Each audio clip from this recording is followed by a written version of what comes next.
What's up, guys? Kevin here. So Neon Falcon just announced The Legend of Heroes, Kuro No Kiseki, which I think translates to Trails of Black, which is awesome. And Kuro No Kiseki, KNK, I love it.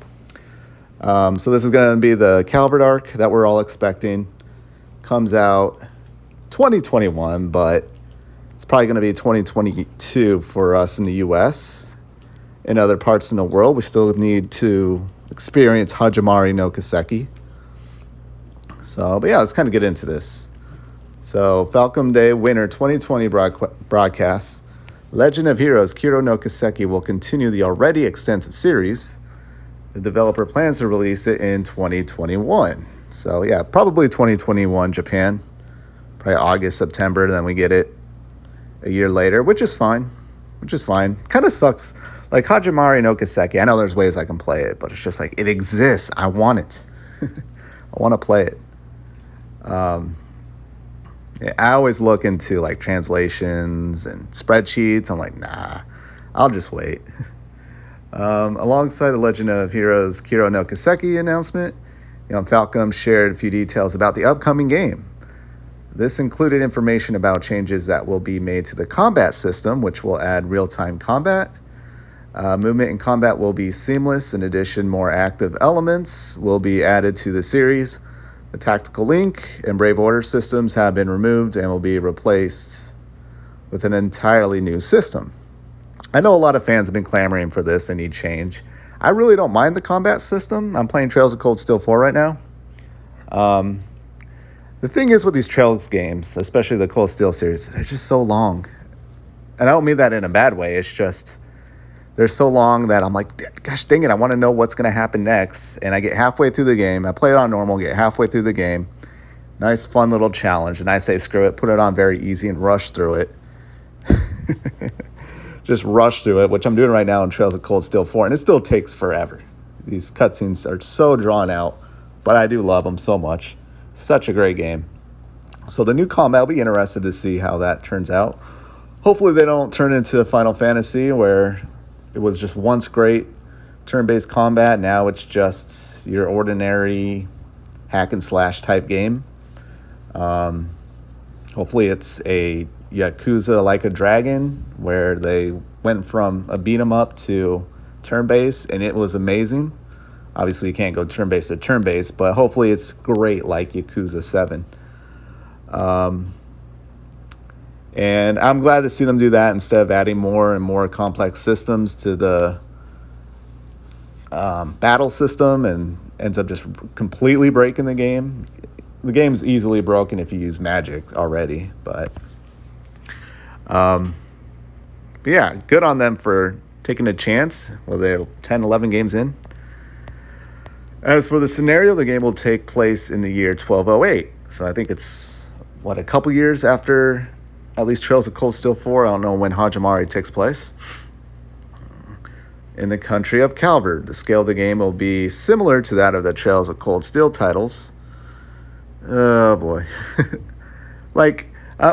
I'm playing Trails of Cold Steel 4. It's such an awesome game. I'm loving every moment of it. But when you got, 5 other games to play, and you only got an hour or two at night at most, it's taken a few months for me to beat. So, yeah, I know I'm probably in the minority. I want them to reel it in. But what I want is a very tight package, meaning we don't Trails of Cold Steel 1 and 2 felt like one game and 3 and 4 felt like one game. I'll take Trails of Black 1 through 3. Just give me 3 games. Just wrap it up in 3 games. You know. I'm kidding. Just do what you want, Kondo, and I will love all of it.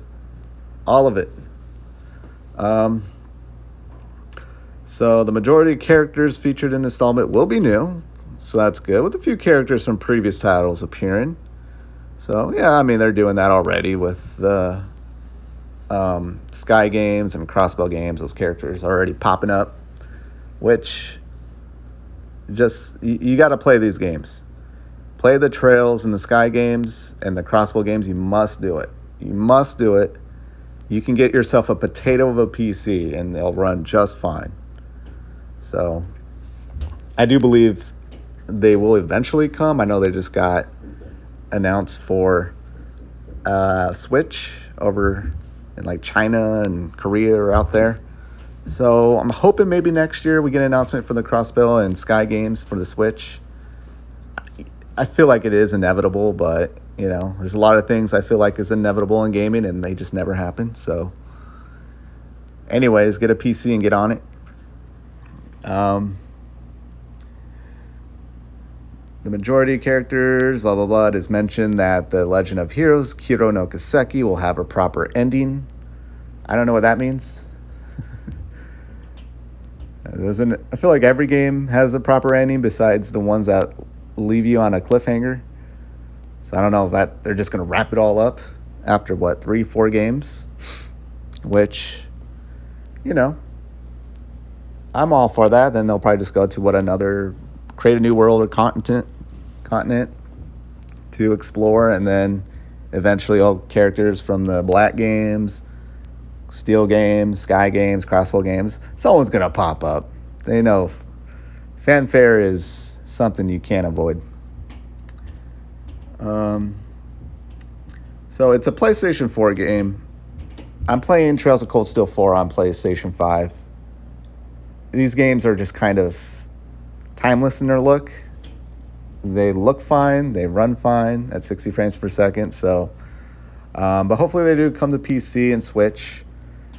I would like to see them all come out at the same time, but right now I guess they have to favor whichever console is going to sell the games. And right now it's still PlayStation 4.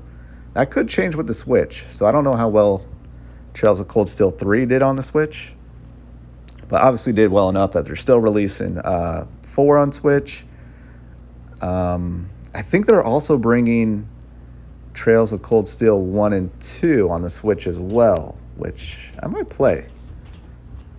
So I want to be surprised in the next couple installments that we're starting to see them prefer Switch over PS4 or PS5.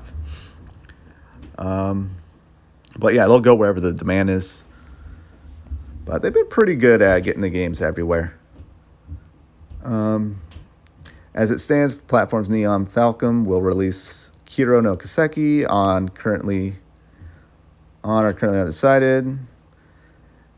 However, players can expect to get their hands on the upcoming game in the Legend of Heroes series sometime in 2021. Which again, it's Japan only. Maybe they'll do a worldwide release. If they do, that means we'll probably get Hajimari pretty early in the year. I would say maybe spring or summer.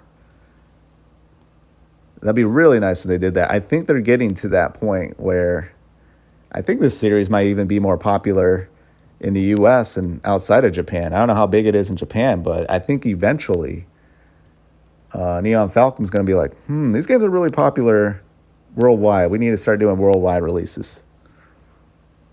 But yeah, there we go. Kuro no Kiseki, love the name. Trails of Black, pretty awesome. We knew it was coming. I mean, they pump these games out every year. I know people probably have issues with games releasing every year. You don't want it to become Assassin's Creed or a Call of Duty, but these games are special, will always be special. Even the Ease games are very special. Maybe they can take a year off here and there with the Legend of Heroes games and release more Ease games. Maybe get Ease 10 in a year or two. I know Ease 9's coming out in a couple months. I'm excited for that. Hopefully by the time I beat Trails of Cold Steel 4, it'll probably be about the time that Ease 9 comes out. So really, my life, all I can do is just play Neon Falcon games and I'm set. There would be no break in gaming. But I'm very excited. I really hope it's very contained. Just give us a few characters and let us just stick with those characters. My issue with the Cold Steel games is you had the original Class 7, then you had the later Class 7. The original Class 7, even though it was larger, so it wasn't really that much contained, I love those characters way more than Yuna. Yuna's all right. Kurt is just a sandbag. He's just nothing of a personality. I'm like, why are you here? Okay, who are you again? Love Ash. Musei's kind of annoying. The old Class 7, I just remember Laura and Fie, their little, I'm just Laura going like, what the fuck are you? What are you doing? Who are you? What's your deal? Just that whole arc. Eustace and Machias going back and forth. And you had a little, Elliot,